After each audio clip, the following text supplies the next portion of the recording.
Vector क्या है? Vector एक स्पेसिफिक डीएनए मॉलिक्यूल है। क्या है vector? Vector is a specific DNA. इस डीएनए का काम क्या है? ये जो डीएनए है ये किसको लेकर जाएगा? आपके इंसर्ट को। इंसर्ट बोले तो जीन ऑफ इंटरेस्ट, इसका काम इंसर्ट को एक जगह से एक ऑर्गेनिज्म से दूसरे ऑर्गेनिज्म में पहुंचाना है। एक सिंगल वर्ड में खत्म कर सकते हैं, what is the vector? Vector is a vehicle.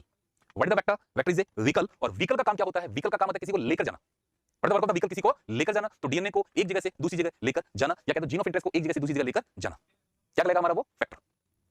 Okay, तो हमारा सबसे पहला व्हाट इज द वेक्टर, एक वर्ड में खत्म कर देंगे, vector is a vehicle. Vector is a vehicle, ठीक है। Feature required in the cloning vector, हमें जिसका व्हीकल की फॉर्म में सिलेक्शन करना है, हमें जो व्हीकल काम में लाना है, उस व्हीकल में क्या क्या फीचर होने चाहिए? क्या क्या फीचर होने चाहिए? 3 फीचर जरूरी है। पहला फीचर है ओरिजिन ऑफ रेप्लिकेशन, दूसरा फीचर है सिलेक्टेबल मार्कर, और तीसरा फीचर है क्लोनिंग साइट या फिर रेस्ट्रिक्शन साइट। इसको बच्चों याद करो, हम क्या कहते हैं? बिल्कुल सिंपल सी भाषा में क्या कहते हैं? ओएमआर। क्या कहते हैं? ओएमआर। ओ मतलब ओरिजिन ऑफ रेप्लिकेशन, एम मतलब मार्कर जीन, और आर का मतलब रिकॉग्निशन साइट। तो एक जिस क्लोनिंग वेक्टर की हम बात करते हैं, एक क्लोनिंग वेक्टर में क्या होना चाहिए? ओएमआर। ओ बोले तो ओरिजिन ऑफ रेप्लिकेशन, एम बोले तो मार्कर जीन, आर बोले तो रिकॉग्निशन साइट। तो what property should be found in the vector OMR? तीनों को हम वन बाय वन डिस्कस करेंगे डायग्राम से। एक डायग्राम को लेंगे और डायग्राम में हम इसको वन बाय वन डिस्कस करेंगे। तो हम डायग्राम की फॉर्म में एनसीईआरटी का ही डायग्राम ले रहे हैं, दैट इज द पीवीआर 322। ये है हमारा पीवीआर 322। चेक करो ध्यान से सारे बच्चे, इसके पास ये क्या है? ओआरआई। ओआरआई बोले तो origin of replication. Origin of replication, मैंने क्या किया? मैंने सेल से ये एक वेक्टर निकाल लिया। सेल से क्या निकाल लिया? वेक्टर। इस वेक्टर के पास यहां है ओआरआई। क्या है? ओआरआई। अब मैंने इस वेक्टर के साथ क्या जोड़ दिया? अपना जीन ऑफ इंटरेस्ट। क्या जोड़ दिया मैंने इसके साथ? अपना gene of interest. Gene of interest जब मैंने वेक्टर के साथ जोड़ दिया, तो अब मेरे पास बन गया, क्या बन गया बताओ?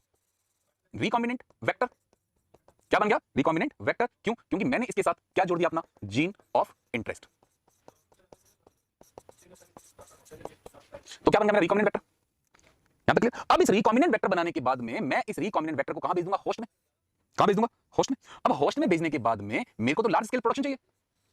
क्या चाहिए मेरे को? तो लार्ज स्केल प्रोडक्शन। तो अब इस होस्ट को मैं क्या करूंगा? कल्चर। क्या करूंगा मैं? कल्चर। तो जब कल्चर कराऊंगा तो ये बैक्टीरिया क्या करेगा? अपना नंबर बढ़ाएगा। अब जैसे जैसे बैक्टीरिया का नंबर बढ़ेगा, इसका मतलब इन बनने वाले सारे बैक्टीरिया के अंदर, सारे बैक्टीरिया में ये वेक्टर आना चाहिए। क्यों आना चाहिए? क्योंकि इसी वेक्टर के पास तो हमारा जीन ऑफ इंटरेस्ट है। हमारा जीन ऑफ इंटरेस्ट किसके पास है? वेक्टर के पास है। तो बनने वाले जितने भी नए सेल हैं, बनने वाले जितने भी नए बैक्टीरिया हैं, इन सभी बैक्टीरिया के अंदर इस वेक्टर का होना जरूरी है। अब मान लो वेक्टर में ओआरआई नहीं है। अरे मान लो वेक्टर में ओआरआई नहीं है। अगर वेक्टर में ओआरआई नहीं है तो वेक्टर में रेप्लिकेशन नहीं करेगा। और अगर वेक्टर रेप्लिकेट नहीं हुआ तो आपका जीन ऑफ इंटरेस्ट रेप्लिकेट नहीं हुआ, तो यार बनने वाले बैक्टीरिया को मिलेगा कैसे? मिलेगा नहीं। अब इस बैक्टीरिया को अगर जीन ऑफ इंटरेस्ट नहीं मिला तो आपका प्रोडक्ट कहां से आएगा? आपका प्रोडक्ट आ ही नहीं पाएगा। तो अगर आपको यहां पे अपना प्रोडक्ट लेना है तो इसका मतलब बैक्टीरिया के अंदर वो वेक्टर होना चाहिए। और बैक्टीरिया में वेक्टर कब जाएगा? जब वेक्टर अपना रेप्लिकेशन करेगा, और रेप्लिकेशन के लिए ओआरआई का होना बहुत जरूरी है। तो बिना ओआरआई के वेक्टर हमारे किसी काम का नहीं है। तो अगर हमें वेक्टर को यूज करना है तो उसके अंदर ओआरआई का होना जरूरी है, और कम से कम बच्चों एक ओआरआई होना ही चाहिए। At least one ORI must be found. अब ओआरआई की वर्किंग कैपेसिटी क्या है? अगर ओआरआई वर्किंग एफिशिएंसी बहुत ज्यादा है तो एक के होस्ट में वेक्टर अपना नंबर बढ़ा लेगा। अगर वेक्टर नंबर बढ़ाएगा तो आपके जीन ऑफ इंटरेस्ट का नंबर भी बढ़ेगा, और जितना आपका जीन ऑफ इंटरेस्ट का नंबर होगा, आपका बनने वाला प्रोडक्ट उतना ज्यादा। तो फिर एनसीईआरटी की लाइन क्या कहती है कि vector also control the ORI, also control the copy number. अब आप मेरे को बताओ, अगर मेरे को हाई कॉपी नंबर चाहिए, अगर मेरे को लार्ज स्केल प्रोडक्शन चाहिए, तो क्या होना चाहिए? Low copy number, high copy number. बिल्कुल सही। क्या होना चाहिए? High copy number. और हाई कॉपी नंबर कब बनेगा? जब ओआरआई वर्किंग एफिशिएंसी हाई हो। तो हमें एक ऐसे वेक्टर का सिलेक्शन करना है जिसके पास ओआरआई तो हो, और ओआरआई होने के साथ साथ उसकी वर्किंग एफिशिएंसी भी बहुत ज्यादा हो।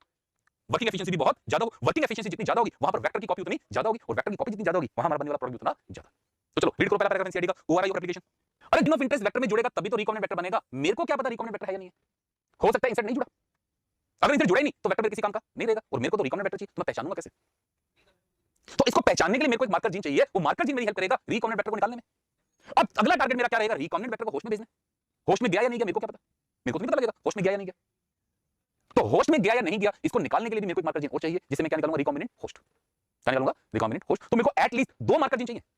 कितने मार्कर जीन चाहिए? 2। ये 2 कैसे काम करते हैं इसका डिटेल डिस्कशन हम आगे पढ़ेंगे सिलेक्शन प्रोसेस के अंदर। ये पर हम यहां नहीं पढ़ेंगे, ये हम आगे सिलेक्शन प्रोसेस में पढ़ेंगे। ठीक है। अब तीसरा है मेरा, तीसरा आएगा रिकॉग्निशन साइट। तीसरा क्या आएगा मेरा? Recognition site.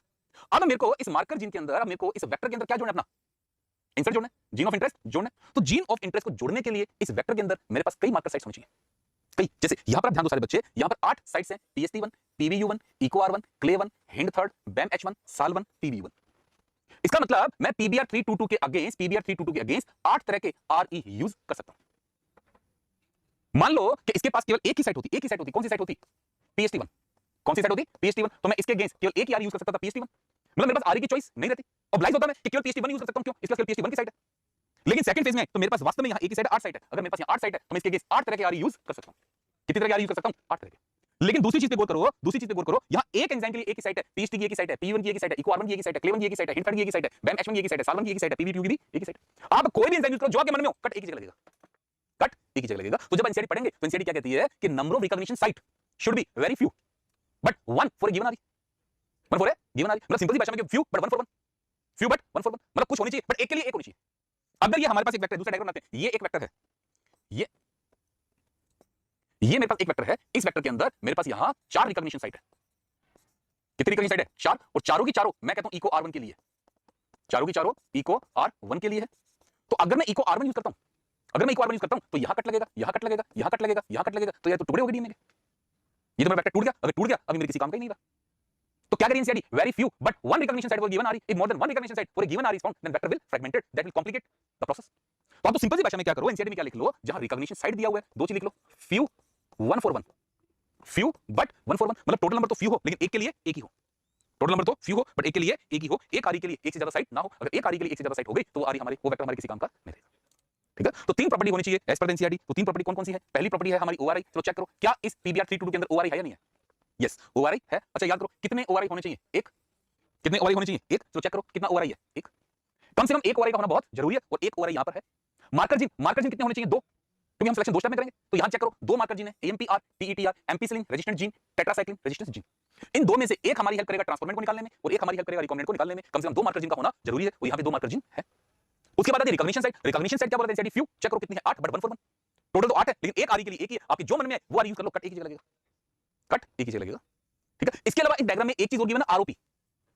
डायग्राम में नीचे एक लाइन को लिखा हुआ है आरओपी। क्या है आरओपी? एक जीन है। आरओपी क्या है? आरओपी एक जीन है। ये जीन क्या बनाता है? प्रोटीन। क्या बनाएगा ये? प्रोटीन। और ये जो यहां प्रोटीन बनती है, this protein help in the replication, help in the replication. अब बच्चे आरओपी और ओआरआई में कंफ्यूज होते हैं, तो ओआरआई एक सीक्वेंस है, ओआरआई एक सीक्वेंस है जहां से रेप्लिकेशन स्टार्ट होता है। आरओपी एक जीन है, जीन किसको कोड करेगा? प्रोटीन। और वो प्रोटीन किसमें हेल्प करेगा? रेप्लिकेशन। किसमें हेल्प करेगा? मतलब रेप्लिकेशन में जो प्रोटीन चाहिए उन्हें कौन बना रहा है? आरओपी। कौन बना रहा है? आरओपी। तो आपको इस डायग्राम को बहुत अच्छे से तैयार करना है। डायग्राम में से labelling based question, logical question खूब सारे आते हैं, खूब सारे क्वेश्चन आते हैं। तो कैसे याद करना है? डायग्राम में पहले इंटरनल लेबलिंग देख लो सारे बच्चे। इंटरनल लेबलिंग में 4 चीजें हैं, mean ORI, ROP, AMPR and the TETR है। यहां पी का मतलब है प्लाज्मिड, यहां पर पी का मतलब क्या है? प्लाज्मिड। बी और आर दो साइंटिस्ट थे, बॉलिवर एंड रॉड्रिगोज, बॉलिवर एंड रॉड्रिगोज। तो ये प्लाज्मिड किसने तैयार किया था? दो साइंटिस्ट ने तैयार किया था, बॉलिवर एंड द रॉड्रिगोज। बॉलिवर एंड रॉड्रिगोज क्या है? एक तरह का मॉडिफाइड है। मॉडिफाइड को यहां हम एक आर्टिफिशियल वर्ड भी देते हैं। आर्टिफिशियल मतलब यहां पर मैन डिजाइन्ड, ह्यूमन ने डिजाइन किया इसको। मतलब एक ओरिजिनल वेक्टर था, उसमें कुछ चेंजेस कर दिए एज पर डिमांड। तो क्या एक तरह का डिजाइन कह दो, मॉडिफाइड कह दो, या फिर आर्टिफिशियल। और किसके अगेंस्ट काम आता है? बैक्टीरिया में जीन ट्रांसफर के अगेंस्ट। हमें कहां जीन ट्रांसफर करना है उसके अकॉर्डिंग हमें अपने व्हीकल का चुनाव करना है। तो बैक्टीरिया में अगर ट्रांसफर करना है तो उसमें काम आएगा पीबीआर 322। मार्कर जीन कौन-कौन से हैं? एएमपीआर, टीईटीआर, आरओपी क्या है? Code for the protein involved in the replication of the plasmid. खूब अच्छे से करना है हमें। जैसे करना है हम अदर एग्जांपल की PUC 18, PUC 19। पी का मतलब तो वही रहा हमारा प्लाज्मिड। यूसी क्या है? University of California. यूसी क्या है? University of California. कहां तैयार किया गया ने? कैलिफोर्निया यूनिवर्सिटी में। इसका मतलब ये भी क्या है? मॉडिफाइड है या फिर आर्टिफिशियल है। और कहां काम आते हैं? बैक्टीरिया के अगेंस्ट। ठीक है, इसका and RI, TI tumour inducing, RI root inducing, TI tumour inducing, RI root inducing. ये दोनों हमारे नेचुरल हैं। क्या है? नेचुरल। और कहां काम आते हैं? Dicot plant. ये दोनों हमें कौन से बैक्टीरिया से मिलते हैं? एग्रोबैक्टीरियम। किससे मिलते हैं? एग्रोबैक्टीरियम। तो ये दोनों हमारे नेचुरल वेक्टर हैं, we work against the dicot plant. ठीक है, चलिए यहां पर कितना जीन कैरी कर सकते हैं? ये 0.5 से लेकर 8 केबी तक का। प्लाज्मिड बहुत अच्छे वेक्टर है, नो डाउट। बट प्रॉब्लम क्या है कि प्लाज्मिड की कैरिंग कैपेसिटी कम है, कैरिंग कैपेसिटी कम है। अब यार हमारे डिजायर्ड जीन का साइज कितना है उसके अकॉर्डिंग तो हमें अपने वेक्टर का सिलेक्शन करना है ना। सिंपल सी बात है ना कि हमारा ट्रांसफर हुआ तो हमें घर का सामान भी दूसरी जगह पहुंचाना है। तो सामान पहुंचाने के लिए कौन सा व्हीकल काम लगेगा? डिपेंड करेगा सामान कितना। मान लो लेकर जाना हाथी ले आई, साइकिल, पहुंच गया हाथी। तो यार माल कितना है, सामान कितना है, उसके अकॉर्डिंग हमें अपने कैरियर का सिलेक्शन करना है, व्हीकल का सिलेक्शन करना है। तो plasmid was the first vector to be used in RDD. बहुत अच्छे vector plasmid, no doubt. But problem क्या है? कैरिंग कैपेसिटी की ज्यादा नहीं। फिर हमारी जेनेटिक इंजीनियरिंग जब आगे बढ़ी तो हमें कुछ बड़े जीन के साइज को क्लोन करना पड़ा। तो जब बड़े जीन के साइज को क्लोन करना पड़ा तो प्लाज्मिड हमारा इनसफिशिएंट पड़ गया। तो हमें और कुछ नए और वेक्टर डिजाइन करने पड़े। जैसे ह्यूमन जीनोम प्रोजेक्ट में पढ़ते तो बैक एंड यैक, बैक एंड यैक कुछ हैवी वेक्टर्स हैं जिनसे हैवी जीन को ट्रांसफर किया जा सकता है। ठीक है, प्लाज्मिड के बाद में अब बात करते हैं वायरस। ये भी बच्चों बहुत इंपॉर्टेंट है। वायरस में क्या काम आते हैं? बैक्टीरियोफेज। बैक्टीरियोफेज में पहला है लैम्बडा बैक्टीरियोफेज। कहां काम लाएंगे? बैक्टीरियल सेल के अगेंस्ट। और दूसरा रेट्रोवायरस। रेट्रोवायरस किसके अगेंस्ट काम लाएंगे? Animal cell. ये बच्चों बहुत ही भारी भरकम क्वेश्चन है, लगा लो इस पे बहुत सारे स्टार। लगभग ये क्वेश्चन भी हर साल आता है। अगर आपको एनिमल में जीन ट्रांसफर करना है रेट्रोवायरस, प्लांट में जीन ट्रांसफर करना है एग्रो बैक्टीरियम। ऑल्टरनेट भाई बंधु है, एक साल एग्रो एक साल रेट्रो। तू चल में आया रेट्रो आया, एग्रो आने वाला, एग्रो आया रेट्रो आने वाला, एक आएगा ही आएगा। प्लांट के लिए एग्रो, एनिमल के लिए रेट्रो। एक क्वेश्चन में से डेफिनेटली आता है। ठीक है, साक्षी प्रिया क्या कह रही है? सर डायग्राम के नीचे PV1 को मेंशन नहीं किया है। तो सिलेक्शन दो बातों पे डिपेंड करेगा, पहला होस्ट और दूसरा size of desired gene. Simple सी भाषा में क्या कहो? पहला कहो किसको भेजना है, दूसरा क्या कहो कहां भेजना है। किसको भेजना है क्या देखेंगे उसका साइज, कहां भेजना है क्या देखेंगे होस्ट। किसको भेजना है और कहां भेजना है। किसको भेजना है कि हमारे डिजायर्ड जीन का साइज क्या है, कहां भेजना हमारा होस्ट क्या है। मतलब होस्ट के अंदर उस वेक्टर के लिए कंपैटिबिलिटी होनी चाहिए। अब मान लो भेजना किसमें था? एनिमल में, और हमने सेलेक्ट कर लिया एग्रोबैक्टीरियम, हो गया काम पूरा, बन गया प्रोडक्ट हमारा। सो आराम से मस्त रहो, बस हो गया काम। भेजना था एनिमल में, ले एग्रो, भेजना था प्लांट में, ले रेट्रो। अरे कंपैटिबिलिटी नहीं है भाई। आपको जहां भेजना है उसके लिए कंपैटिबिलिटी का होना जरूरी है। तो आपको पहले प्रोग्राम डिजाइन करना है, बाद में डिजाइन नहीं करना, पहले सोच लेना है। कि आपको जो जीन भेजना है उसका साइज क्या है और जिसमें भेजना है वो कौन है, इन दोनों को माइंड में ध्यान रखकर आपको पूरा प्रोग्राम डिजाइन करना है। ये दोनों दिमाग में चलेंगी, उसके अकॉर्डिंग आपको आपके वेक्टर का सिलेक्शन करना है। याद रखो, सिंपल सी बात करो, पहले घर का नक्शा बनता है, बाद में घर बनना शुरू होता है। पहले दिमाग में फिट कर लेते हैं हमें कितने कमरे चाहिए, हमें कौन सा कमरा कहां चाहिए, किचन किस डायरेक्शन में चाहिए, पहले पूरा मैप बन जाएगा, एक लेआउट बनेगा, पूरा लेआउट बनने के बाद ही तो काम शुरू होगा ना यार। तो पहले लेआउट बना लेंगे ना पूरा का पूरा, हम हमारा डिजायर जीन कौन है, हमारा होस्ट कौन है, हमें क्या प्रोडक्ट बनाना है, कौन सा जीन हमें भेजना है। जब तक लेआउट नहीं बनेगा तब तक प्रोग्राम शुरू ही नहीं होगा। तो लेआउट पहले बन जाएगा, पूरा लेआउट पूरा पहले बनेगा, याद रखना ये बात, ठीक है। तो ये हमारा थर्ड टूल है, हमारा डिजायर्ड जीन। डिजायर्ड जीन को एनसीईआरटी कई चीजें लिखती है बच्चे, कहीं क्या लिखेगी जीन ऑफ इंटरेस्ट, कहीं क्या लिखेगी फॉरेन डीएनए, कहीं क्या लिखेगा एलियन, और कहीं तो ये सीधा ही क्या लिखता है इंसर्ट। क्या लिख देता है इंसर्ट, अलग अलग जगह अलग अलग वर्ड है। फॉरेन है, क्या ले सकते हैं, what is the desired gene पहले देख लेते हैं। Is that gene which is transferred into the host cell obtaining by following method. क्या ले सकते हैं हम, पहला ले सकते हैं सीडीएनए और दूसरा ले सकते हैं सिंथेटिक मेथड। सीडीएनए क्या है, ये हमने यूकैरियोटिक सेल से एक नॉर्मल जीन निकाला। याद करो सारे बच्चे, यूकैरियोटिक जीन क्या होते हैं, स्प्लिट जीन। क्या होते हैं, स्प्लिट जीन। और स्प्लिट जीन का मतलब इसके अंदर एक्सॉन भी है और इसके अंदर इंट्रॉन भी है। अब हमारा टारगेट तो यहां पे प्रोटीन बनवाना है, क्या बनवाना है, प्रोटीन। और प्रोटीन बनवाने में इंट्रॉन की कोई इंपॉर्टेंस नहीं है, बट स्प्लिट जीन में तो एक्सॉन भी और इंट्रॉन भी दोनों ही है, तो ऑब्वियस हम स्प्लिट जीन को यूज तो नहीं कर सकते, है ना। तो अब एक जनरल प्रोसेस याद करो, जब इस स्प्लिट जीन का ट्रांसक्रिप्शन होता है तो ट्रांसक्रिप्शन से ये स्प्लिट जीन क्या बनाता है, एचएनआरएनए। उस एचएनआरएनए में एक्सॉन भी है और इंट्रॉन भी है। और इस एचएनआरएनए में अब क्या होती है, स्प्लाइसिंग। और जब स्प्लाइसिंग होगी तो क्या बनेगा, एमआरएनए। अब ये जो एमआरएनए बनेगा इसमें एक्सॉन तो है बट इंट्रॉन नहीं है। तो हम क्या करेंगे, हम सेल से इस एमआरएनए को निकाल लेंगे। सेल जो कर रही है करने दो, सेल स्प्लाइसिंग कर रही है करने दो, होने दो, हमारे लेवल का काम है स्प्लाइसिंग। हम इंट्रॉन को नहीं पहचानते, पहचानेंगे भी नहीं, टाइम वेस्ट नहीं करेंगे। हम सेल से क्या निकालेंगे, एमआरएनए। एमआरएनए निकालने के बाद हमने इस एमआरएनए को क्या पिला दिया, आरटी। तो आरटी पीने से ये एमआरएनए अब बदल गया सीडीएनए में, रिवर्स ट्रांसक्रिप्टेज। जो आरएनए को किसमें बदल देगा, डीएनए में। ऐसे डीएनए को क्या कहेंगे, सीडीएनए। सीडीएनए में एक्सॉन तो होगा बट इंट्रॉन नहीं होगा। तो क्या मैं ये कह सकता हूं कि सीडीएनए स्प्लिट जीन के कंपेयर बहुत स्मॉल होता है। कारण क्या है, इसके अंदर इंट्रॉन नहीं होते। अब अगर मैं इस सीडीएनए को बैक्टीरिया में भेज देता हूं तो क्या बैक्टीरिया में जाकर सीडीएनए प्रोटीन बना पाएगा या नहीं बना पाएगा, ऑब्वियसली बना पाएगा। लेकिन अगर मैं इस स्प्लिट जीन को बैक्टीरिया में भेजूं तो बैक्टीरिया में ये स्प्लिट जीन प्रोटीन नहीं बना पाएगा। क्यों नहीं बना पाएगा, कारण क्या है, क्योंकि बैक्टीरिया के पास स्प्लाइसियोसोम नहीं है। अगर स्प्लाइसियोसोम नहीं है तो इसका मतलब बैक्टीरिया में स्प्लाइसिंग नहीं होगी तो एमआरएनए नहीं बनेगा, तो प्रोटीन नहीं बन पाएगा। तो क्या काम लेंगे इस केस में हम, सीडीएनए। क्या काम लेंगे हम, सीडीएनए। ये आपके एप्लीकेशन चैप्टर के अंदर मेंशन है कि जब हमने जीन थेरेपी की तो जीन थेरेपी में हमने क्या किया है, हमने एडीए का सीडीएनए बनाया है। जब हमने जीन थेरेपी की है तो वहां हमने एडीए का क्या बनाया, cDNA. ADA cDNA is inserted in the host, clear. अब सीडीएनए के अलावा दूसरा क्या ले सकते हैं, सिंथेटिक जीन। सिंथेटिक जीन बोले तो आर्टिफिशियल। सबसे पहला आर्टिफिशियल जीन किसने बनाया था, हरगोविंद खुराना। हरगोविंद खुराना, खुराना साहब ने पहला आर्टिफिशियल जीन 1968 में बनाया था, 1968। और ये क्या था, it was the east alanine tRNA gene. और ये किसका बना हुआ था, 77 base pair, but unfortunately it was the non functional. Unfortunately ये जो जीन बना था ये फंक्शनल नहीं था, it was the non functional. लेकिन खुराना साहब ने हिम्मत नहीं हारी, उन्होंने दोबारा काम किया 1979 में। अब इन्होंने बनाया E coli tyrosine tRNA gene और ये बना हुआ था 207 बेस पेयर का, and it was the functional. तो मतलब पहला फंक्शनल आर्टिफिशियल जीन कब बनकर आया है, 1979 में। और 1983 में तो यार हमने पहला प्रोडक्ट ही बना लिया था, that was the insulin. Next chapter में आएगा, इंसुलिन का जो जीन था वो आर्टिफिशियल था, gene of insulin was the artificial. 1979 में पहला फंक्शनल आर्टिफिशियल जीन बना और 1983 में हमने पहला प्रोडक्ट ही ऑब्टेन कर लिया। तो ये वर्ड इस चैप्टर में ऐसा मेंशन नहीं है, ये कहां मेंशन है, नेक्स्ट चैप्टर के अंदर। दोनों एप्लीकेशन है कि इंसुलिन बनाने के लिए हमने आर्टिफिशियल जीन बनाया है और जीन थेरेपी के अंदर हमने एडीए का सीडीएनए काम लिया है, ठीक है। ये दोनों वहां मेंशन होंगे वर्ड, क्लियर यहां तक। तो ये हमारा थर्ड टूल आ गया, डिजायर्ड जीन। इसी को क्या कहेंगे, जीन ऑफ इंटरेस्ट या इंसर्ट या फॉरेन डीएनए या फिर एलियन डीएनए। इसके बाद चौथा पार्ट आता है होस्ट सेल। होस्ट कौन है, ये वो सेल है जहां हमें अपने जीन ऑफ इंटरेस्ट को भेजना है। जहां हमें अपना जीन ऑफ इंटरेस्ट भेजना है वो क्या कहलाएगा, हमारा होस्ट। हम होस्ट की फॉर्म में बैक्टीरिया भी ले सकते हैं, प्लांट भी ले सकते हैं, एनिमल भी ले सकते हैं, ईस्ट भी ले सकते हैं। चारों में से हम किसी को भी एज ए होस्ट सेलेक्ट कर सकते हैं। Is it clear. तो ये हमारे इस चैप्टर का पहला सेक्शन था। तो हम कई स्टेप में डिवाइड करते हैं। सबसे पहला काम होगा हमारा डीएनए का आइसोलेशन। हमें क्या करना है, सेल से डीएनए को निकालना है। आइसोलेट करने के बाद हमें अब इसका क्या करना है, फ्रेगमेंटेशन। फ्रेगमेंटेशन करने के लिए हम क्या काम लाएंगे, रेस्ट्रिक्शन एंडोन्यूक्लियस, ठीक है। इसके बाद हम क्या करेंगे, डाइजेशन हुआ या नहीं हुआ इसको चेक करने के लिए हम यूज करेंगे एगेरोस जेल इलेक्ट्रोफोरेसिस। इतना काम करने के बाद अब हम क्या करेंगे, इस जीन का एम्प्लीफिकेशन करेंगे। एम्प्लीफिकेशन किससे करेंगे, पीसीआर। एम्प्लीफाई करने के बाद अब हम इसको लाइगेट करेंगे। किसको लाइगेट करेंगे, डिजायर्ड जीन को, किसके साथ, वेक्टर के साथ। और क्या बनाएंगे, रिकॉम्बिनेंट डीएनए। रिकॉम्बिनेंट डीएनए बनाने के बाद अब हम इस रिकॉम्बिनेंट डीएनए को किसमें भेजेंगे, होस्ट सेल के अंदर।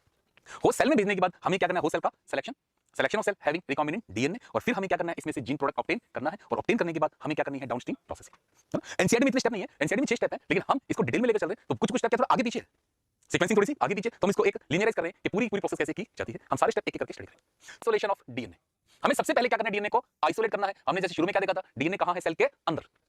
याद है सब बच्चों को, कहां है डीएनए सेल के अंदर, तो सेल में से डीएनए को बाहर निकालना है। तो सेल में से डीएनए को बाहर निकालना है, तो जैसे एग्जांपल के तौर पे बात करते हैं बैक्टीरियल सेल की, तो याद करो बैक्टीरियल सेल में से अगर डीएनए निकालना है तो हम क्या काम लाएंगे, लाइसोजाइम, और लाइसोजाइम के बाद में हम यूज करेंगे लाइपेज, क्यों, मेम्ब्रेन को तोड़ने के लिए, है ना। तो सबसे पहले बैक्टीरियल सेल, अब हमने इस बैक्टीरियल सेल को सेल वॉल को तोड़ने के लिए क्या मिला दिया, लाइसोजाइम। लाइसोजाइम किसको तोड़ेगा, सेल वॉल को, और उसके बाद क्या मिलाएंगे, लाइपेज। लाइपेज किसको तोड़ेगा, सेल मेम्ब्रेन को। हमने पहले क्या मिला दिया, लाइसोजाइम, क्या टूट गया, सेल वॉल, फिर क्या मिला दिया, लाइपेज, क्या टूट गई, सेल मेम्ब्रेन। तो ये दोनों टूटने के बाद अब हम क्या करेंगे, सेंट्रीफ्यूगेशन करेंगे। क्या करेंगे, सेंट्रीफ्यूगेशन। सेंट्रीफ्यूगेशन के अंदर हमारे जो टूटे हुए टुकड़े हैं वो अलग हो जाएंगे और हमें क्या मिल जाएगा यहां से, डीएनए, आरएनए और प्रोटीन। क्यों, सेल के अंदर क्यों डीएनए थोड़ी ना, सेल के अंदर तो डीएनए भी है, आरएनए भी और प्रोटीन भी है, और हमें क्या चाहिए, डीएनए। हमें क्या चाहिए, डीएनए। तो अब हम क्या करेंगे, डीएनए को प्योर फॉर्म में अगर ऑब्टेन करना है तो अब हम पहले क्या मिलाएंगे, आरएनएस। क्या मिलाएंगे, आरएनएस। किसका डाइजेशन कर देगा, आरएनए का। आपने आरएनएस मिला दिया, किसका डाइजेशन हो गया, आरएनए का, है ना। अब क्या बच गया, प्रोटीन। क्या बच गया, प्रोटीन। तो अब आप यहां क्या मिला दो, प्रोटीज। प्रोटीज किसका डाइजेशन कर देगा, प्रोटीन का। आरएनए किसका डाइजेशन करेगा, आरएनए का। प्रोटीन ने किसको डाइजेस्ट कर दिया, प्रोटीन। अब आपका आरएनए डाइजेस्ट हो गया, प्रोटीन डाइजेस्ट हो गया, तो क्या बच गया, डीएनए। क्या बच गया, डीएनए। तो अब आपको आरएनए और प्रोटीन लाने के बाद में आपका आरएनए खत्म, प्रोटीन खत्म, क्या बच गया, डीएनए, है ना। अब डीएनए टेस्ट में बच गया। अब डीएनए को हम क्या करेंगे, प्रेसिपिटेट। प्रेसिपिटेट करने के लिए हम क्या मिलाएंगे, चिल्ड इथेनॉल। क्या मिलाएंगे, चिल्ड इथेनॉल। तो चिल्ड इथेनॉल मिलाने से डीएनए का क्या हो गया, प्रेसिपिटेशन। तो प्रेसिपिटेट होने के बाद ये डीएनए हमें बेस में कुछ बारीक धागों के रूप में दिखाई देगा, इस तरह का, ठीक है। अब इस टेस्ट ट्यूब से हम क्या करेंगे, डीएनए को बाहर निकालेंगे। टेस्ट ट्यूब से डीएनए को बाहर निकालना क्या कहलाता है, स्पूलिंग। स्पूलिंग में हम एक एपरेटस काम लाते हैं, स्पूल। स्पूल आपने देखा होगा, डेंटिस्ट ज्यादा यूज करते हैं स्पूल। वो क्या करेगा, स्पूल को टेस्ट में डालेंगे और उसमें अटकाकर टेस्ट ट्यूब से डीएनए को बाहर निकालेंगे। तो टेस्ट ट्यूब से डीएनए को बाहर निकाल लेना कहलाएगा स्पूलिंग। क्वेश्चन आपको क्वेश्चन मिलेगा, किसमें से मिलेगा, चिल्ड इथेनॉल। चलो बच्चों करो एनसीईआरटी रीड करो। चलिए अब हमने डीएनए को ऑब्टेन कर लिया, ठीक है। ये एनसीईआरटी डायग्राम में separate out can be removed by spooling. Separate out किसकी रेफरेंस है, DNA. DNA that separate out can be removed by spooling. Test tube से डीएनए को निकालना क्या कहलाएगा, स्पूलिंग, ठीक है। सेकंड स्टेप है fragmentation of DNA by the RE. जो डीएनए निकाला है, डीएनए निकाला है, अब इस डीएनए को हम किससे ट्रीट करेंगे, आरई से। अब आरई को वर्क करने के लिए हम इसको इसका ऑप्टिमम टेंपरेचर और ऑप्टिमम पीएच अवेल करवाएंगे। याद करो हर एक एंजाइम को काम करने के लिए एक ऑप्टिमम टेंपरेचर चाहिए और एक ऑप्टिमम पीएच चाहिए। तो whatever the optimum temperature and whatever the optimum pH, ये दोनों क्या करेंगे, अवेल करवाएंगे। तो जब हमें दोनों अवेल करवाएंगे तो आरई क्या करेगा, डीएनए में कट लगाएगा। जब डीएनए में कट लगाएगा तो डीएनए टूट जाएगा और इन टुकड़ों में से हम क्या छांट लेंगे, अपना जीन ऑफ इंटरेस्ट, है ना। ये रेड कलर में दिखाया, ये हमारा जीन ऑफ इंटरेस्ट है। तो कट करने के बाद हम यहां से क्या निकालेंगे, अपना जीन ऑफ इंटरेस्ट। तो सबसे पहले हमने क्या किया, यूज है जो आरई आपने सोर्स डीएनए पे यूज किया है वही आरई आपको वेक्टर पे यूज करना है। आपको आरई बदलना नहीं है, क्योंकि अगर आपने आरई बदल दिया तो उन दोनों डीएनए के एंड सेम नहीं रहेंगे। अगर सेम नहीं रहेंगे आप दोनों को जोड़ नहीं पाएंगे। एक एनसीईआरटी लाइन आएगी कि अगर हमने आरई यूज नहीं किया, सेम आरई यूज नहीं किया, तो हम दोनों डीएनए को जोड़ नहीं पाएंगे। तो जो आरई हमने सोर्स डीएनए पे यूज किया है वही आरई हमें वेक्टर पे यूज करना है, ताकि एंड एक दूसरे के कॉम्प्लीमेंट्री हो, आसानी से जुड़ सके। Is it clear.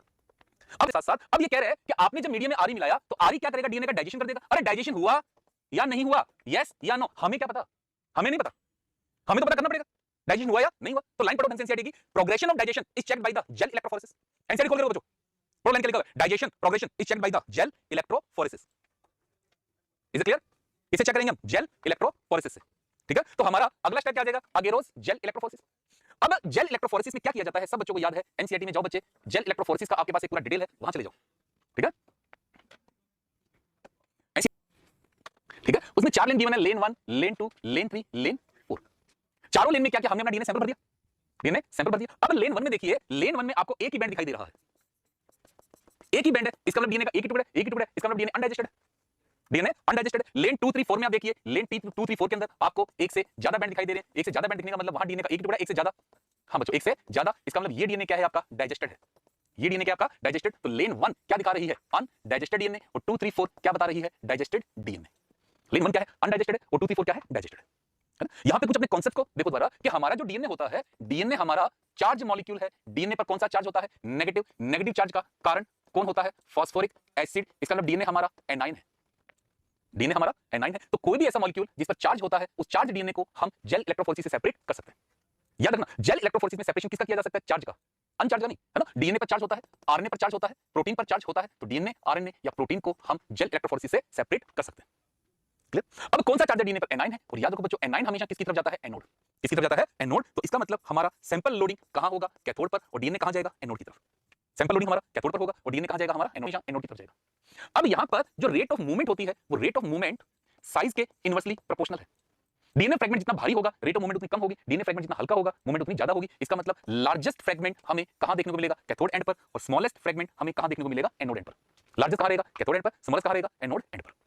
यहां से लॉजिकल क्वेश्चन आता है ना, कि आपको 4 फ्रेगमेंट दे दिए गए ए बी सी डी। ए का वेट है 25 केबी, बी का वेट है 40 केबी, सी का वेट है 60 केबी और डी का वेट है 30 केबी। तो हो सकता है आपसे वो एनोड टू कैथोड पूछे और हो सकता है वो आपसे कैथोड टू एनोड पूछे। तो आप तो सिंपल सा काम करो, सबसे लाइट वेट किसका है ए का और सबसे हैवी वेट किसका है सी का, तो ए टू सी ले लो, है ना। मतलब आपको ए कहां मिलेगा, एनोड एंड पर, और सी कहां मिलेगा, कैथोड एंड पर। तो इसी को आप सर्च करो, आपको अपना आंसर मिल जाएगा। लॉजिक डीएनए दिखाई नहीं देगा। डीएनए को देखने के लिए अब आप यहां एक डाई यूज करोगे जिसका नाम है इथिडियम ब्रोमाइड। क्या नाम है डाई का, इथिडियम ब्रोमाइड। डाई क्या करेगा, डीएनए से रिएक्ट कर लेगा, लेकिन अभी भी आपको डीएनए दिखाई नहीं देगा। डाई यूज करने के बाद अब आप इसको किसे एक्सपोज करोगे, यूवी रेज। यूवी रेज हमेशा याद रखो बच्चों, absorb by the DNA, DNA में नाइट्रोजन बेस। तो जब यूवी रेज का एब्जॉर्प्शन होगा तो यूवी रेज का एब्जॉर्प्शन होने से आपको ब्राइट ऑरेंज कलर के बैंड दिखाई देंगे। ये जो ब्राइट ऑरेंज कलर के बैंड दिखाई देंगे, it is the reflection of DNA, reflection of DNA. अब आप इस बैंड को क्या करोगे, कट। क्या करोगे, कट। यहां जो बैंड दिखाई दिया, इस बैंड को आपने कट कर लिया। कट करके आप इस पूरे बैंड को क्या करोगे, डीएनए से निकाल लोगे, जेल से निकाल लोगे। और कट एंड का आप क्या कर दोगे, मेल्टिंग। मेल्टिंग करोगे तो आपका जेल गल जाएगा। जेल गलने के बाद आपको क्या मिल जाएगा, डीएनए। इस स्टेप को क्या कहा जाएगा, इल्यूशन। क्या कहा जाएगा, इल्यूशन। यहां से भी एक क्वेश्चन आ जाता है, कौन सी डाई यूज करते हैं, इथिडियम ब्रोमाइड। कौन सी रेज यूज करते हैं, यूवी रेज। कैसे बैंड दिखाई देते हैं, ब्राइट ऑरेंज कलर के बैंड, और इनसे डीएनए को निकाल लेना क्या कहलाता है, इल्यूशन। अब यहां बच्चे कंफ्यूज होते हैं इल्यूशन में और स्पूलिंग में, इल्यूशन में और स्पूलिंग में। चलो एक बार एनसीईआरटी रीड करो, फिर दोनों में डिफरेंस बता दूं। इल्यूशन क्या है, स्पूलिंग क्या है, प्रेसिपिटेटेड डीएनए को टेस्ट ट्यूब से निकालना। प्रेसिपिटेटेड डीएनए को टेस्ट ट्यूब से निकालना स्पूलिंग है, और जेल से डीएनए को अलग करना इल्यूशन है। जेल से डीएनए को अलग करना इल्यूशन है, और प्रेसिपिटेटेड डीएनए को टेस्ट ट्यूब से निकालना स्पूलिंग है बाय द पीसीआर। अब एम्प्लीफिकेशन क्यों जरूरी है, क्योंकि आपने यहां पर जो जीन ऑफ इंटरेस्ट को निकाला है, आपके पास केवल एक कॉपी है। जो आपका जीन ऑफ इंटरेस्ट है, कितनी कॉपी है, एक। अब अगर आप एक कॉपी को लेकर आगे बढ़ते हैं, हो सकता है कि आपके एक्सपेरिमेंट में वो कॉपी खराब हो जाए, गुम जाए, टूट जाए, व्हाटएवर रीजन, आपको यार पूरा प्रोग्राम दोबारा करना पड़ेगा। मतलब आपको फिर से एक सेल लानी पड़ेगी, उसमें से डीएनए निकालना पड़ेगा, डीएनए को आरएनए से ट्रीट करना पड़ेगा, और ट्रीट करने के बाद अब आपको उसमें से आपका फिर से डिजायर्ड जीन छांटना पड़ेगा। बहुत हार्ड वर्क है। पूरी प्रोसेस का सबसे हार्ड पार्ट मानते हैं, क्यों 25,000 से 30,000 के जीन पूल में से एक जीन ऑफ इंटरेस्ट को निकालना, छांटकर सबसे मुश्किल पार्ट है। तो क्या कोशिश करो, अपना बैकअप तैयार रखो। क्या तैयार रखो, बैकअप। कि आपने एक जीन ऑफ इंटरेस्ट छांट लिया, तो डायरेक्ट एक्सपेरिमेंट शुरू मत करो, आप उसकी मल्टीपल कॉपी बना लो। क्या बना लो, मल्टीपल कॉपी, ताकि आपकी एक कॉपी खराब भी हो जाए तो आपका प्रोसेस ना रुके, दूसरी कॉपी उठाओ और काम शुरू कर दो। तो डायरेक्ट एक्सपेरिमेंट शुरू मत करो, पहले उसका मल्टीपल बैकअप तैयार करो, मिलियंस ऑफ कॉपी बना लो, ताकि एक कॉपी खराब भी हो जाए तो आपके पास जीन ऑफ इंटरेस्ट आपका पड़ा है। तो उसके एम्प्लीफिकेशन के लिए हम क्या टेक्निक काम लाएंगे, PCR, polymerase chain reaction. Polymerase chain reaction, it is a in vitro synthesis of the multiple copy of gene of interest.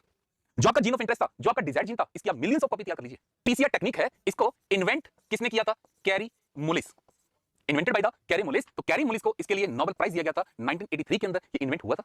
और लगभग डायग्नोस के अंदर, हम हर डायग्नोस में लगभग पीसीआर काम ला रहे हैं। चलो याद करो, हाल फिलहाल कोविड का दौर गुजरा है, हमने क्या किया, आरटीपीसीआर।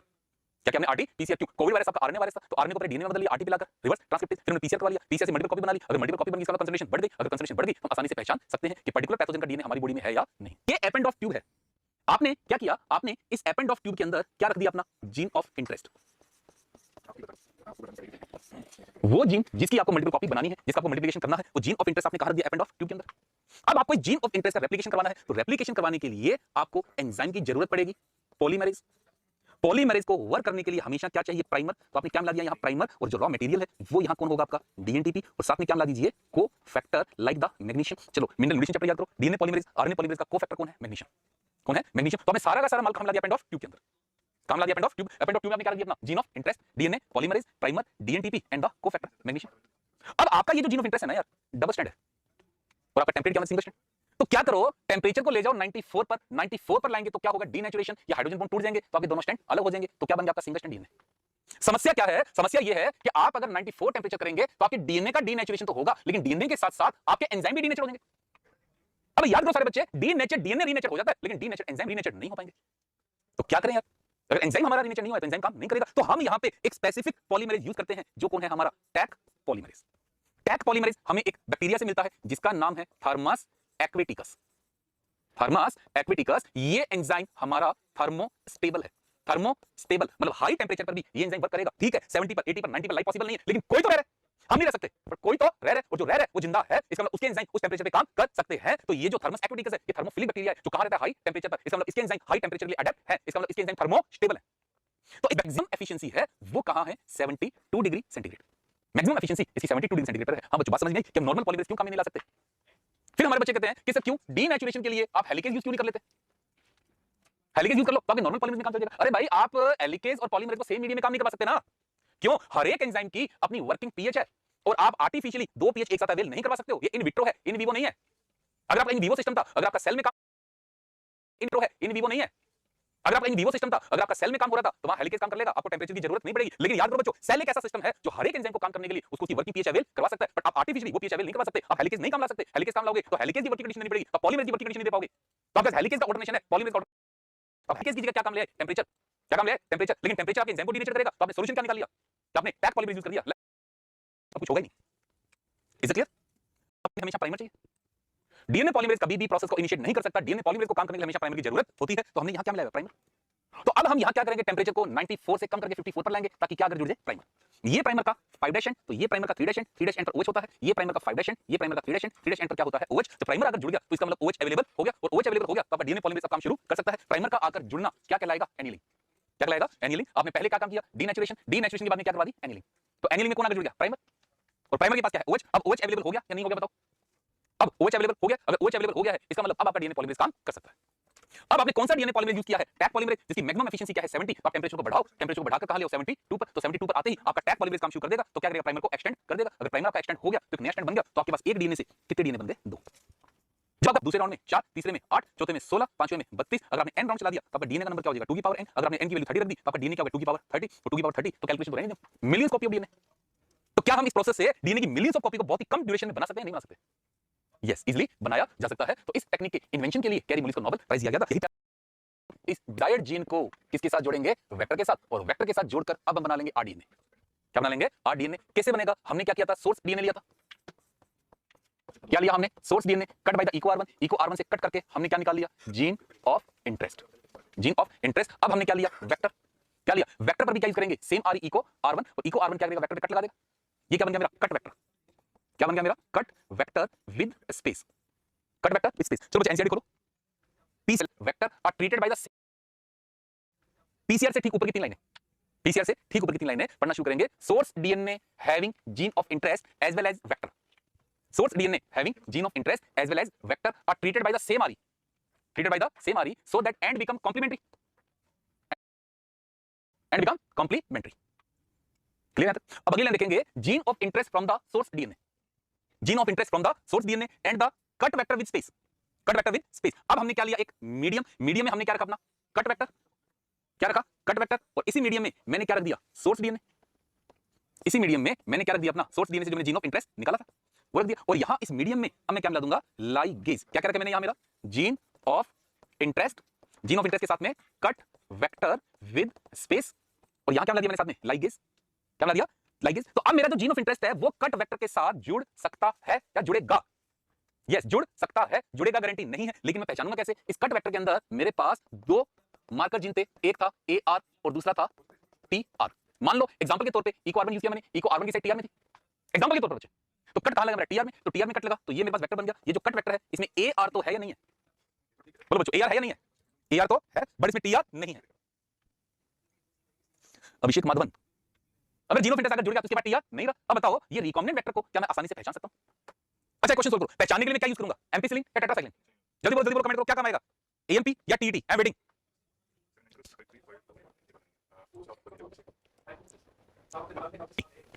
क्या काम आएगा, टेट्रासाइक्लिन। क्यों, एम्पिसिलिन तो पहले भी था, अब भी है। दोबारा ध्यान दो, ये आपका नॉर्मल वेक्टर जिसमें AR है, TR है, या आपका कट वेक्टर जिसमें AR तो है, TR नहीं है। अब आपने यहां से वेक्टर निकाला, उस वेक्टर में AR भी है और TR भी है, AR भी है और TR भी है, लेकिन आपने तो यहां कट वेक्टर में लाया था।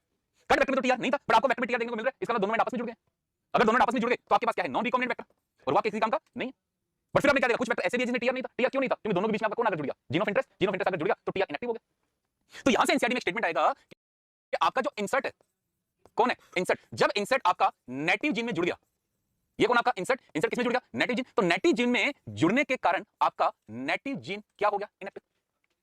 तो इंसर्ट के जुड़ने के कारण ही तो इनएक्टिव हुआ ना, इंसर्ट के जुड़ने के कारण क्या हुआ, इनएक्टिव। इसे कहते हैं इंसर्शनल, इंसर्शनल इनएक्टिवेशन। 2 वर्ड में पढ़ो, इंसर्शनल इनएक्टिवेशन। इंसर्शन के कारण इनएक्टिव, इंसर्शनल इनएक्टिवेशन, इंसर्शन के कारण इनएक्टिवेशन हुआ है। अगर इंसर्शन ही नहीं होता तो इनएक्टिवेशन भी नहीं होता। यहां इस वेक्टर में इंसर्शन है, इसका मतलब यहां इनएक्टिवेशन भी है। अगर यहां इंसर्शन ही नहीं होता तो इनएक्टिवेशन भी नहीं होता। तो मैं अपने रिकॉम्बिनेंट वेक्टर को इजीली पहचान सकता हूं। Is it clear? अब मैं आराम से अपने रिकॉम्बिनेंट वेक्टर को पहचान सकता हूं। अब हमारा अगला टारगेट क्या रहेगा, अब मेरे को इस रिकॉम्बिनेंट वेक्टर को कहां भेजना है, होस्ट में। कहां भेजना है, होस्ट में। तो हमारा अगला टारगेट क्या है, इंसर्शन ऑफ रिकॉम्बिनेंट डीएनए या फिर desired gene into the host cell. Insertion of recombinant DNA या फिर desired gene into the host cell. यहां भेजने के मेरे पास 2 मेथड है, एक है इनडायरेक्ट मेथड और एक है डायरेक्ट मेथड। इनडायरेक्ट मेथड में क्या करते हैं, वेक्टर के साथ जोड़कर भेजते हैं। इसको दूसरे वे में क्या कह सकते हैं, यहां हम क्या भेजते हैं, आरडीएनए। और डायरेक्ट मेथड में क्या भेजते हैं, वेक्टरलेस। इसमें हम सीधा क्या भेजेंगे, जीन ऑफ इंटरेस्ट। अगर हम अपने जीन ऑफ इंटरेस्ट को वेक्टर के साथ जोड़कर बेचते हैं तो वो हमारा इनडायरेक्ट मेथड है, और अगर हम अपने जीन ऑफ इंटरेस्ट को बिना वेक्टर के बेचते हैं तो वो हमारा डायरेक्ट मेथड है। क्लियर? तो इनडायरेक्ट मेथड हमें बैक्टीरिया में भी पढ़ना है, इनडायरेक्ट मेथड हमें प्लांट में भी पढ़ना है, और इनडायरेक्ट मेथड हमें एनिमल में भी पढ़ना है। तीनों हमारी एनसीईआरटी का पार्ट है। बैक्टीरिया में कैसे भेजेंगे, प्लांट में कैसे भेजेंगे और एनिमल में कैसे भेजेंगे, तीनों हमारी एनसीईआरटी का पार्ट है। डायरेक्ट मेथड में 5 हैं, एनसीईआरटी के अकॉर्डिंग 3 ही पढ़ेंगे हम। Micro injection, electroporation and particle gun या फिर बायोलिस्टिक मेथड, ये हमारे एनसीईआरटी में मेंशन है। केमिकल मीडिएटेड जीन ट्रांसफर, यहां एक केमिकल काम लाते हैं पॉली एथाइलिन ग्लाइकोल, और लाइपोसोम यहां क्या काम लाते हैं, लिपिड वेसिकल।